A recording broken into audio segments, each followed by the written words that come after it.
मेरे बाकी सब दोस्तों की जब अपने पेरेंट्स से नाराजगी हो जाती है ना, जो सबकी कभी ना कभी हो ही जाती है, तो दोनों पेरेंट्स में से जो नाराज नहीं होता वो दूसरे पेरेंट को मनाने में उनकी हेल्प करता है।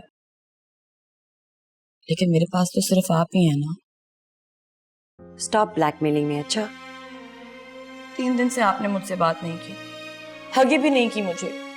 मेरी गलती थोड़ी है, जानबूझकर थोड़ी अपने बेस्ट फ्रेंड से प्यार किया था, बस हो गया, पता नहीं चला।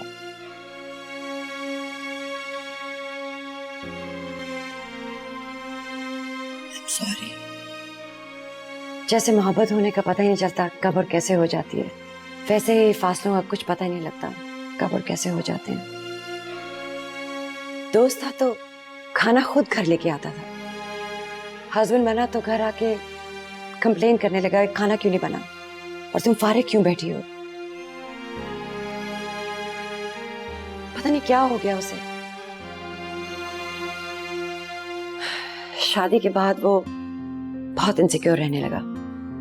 तो पापा ने सिर्फ इनसिक्योरिटी की वजह से आपको डिवोर्स दे दिया? शक और खौफ का वजूद सिर्फ दिल में होता है, और जब दिल ही खराब हो जाए तो कुछ भी नहीं हो सकता।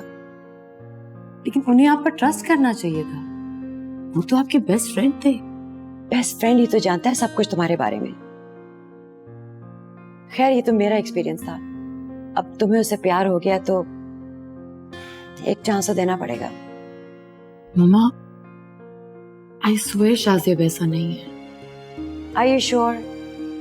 जिंदगी में ऐसी बहुत कम चीजें होती हैं जिनके बारे में आप श्योर होते हो, और ये उनमें से एक है। खैर ये तो टेस्ट के बाद ही अब पता लगेगा। कौन सा टेस्ट? शाज़ेब से कहो 1 हफ्ते के लिए सुबह से शाम तक वो इस घर में आके रहे, देखती हूँ अच्छा हस्बैंड बनने के कितने गुण है इस मिसने में। लेकिन मामा भी तो एंगेजमेंट भी नहीं हुई, वो यहाँ आकर कैसे रहेगा? उसके घर में उसके चाचा आए हुए हैं, उसकी दादी, वो उन सबसे क्या कहेगा? मोहब्बत का दावेदार है ना, अब यही उसकी आजमाइश है।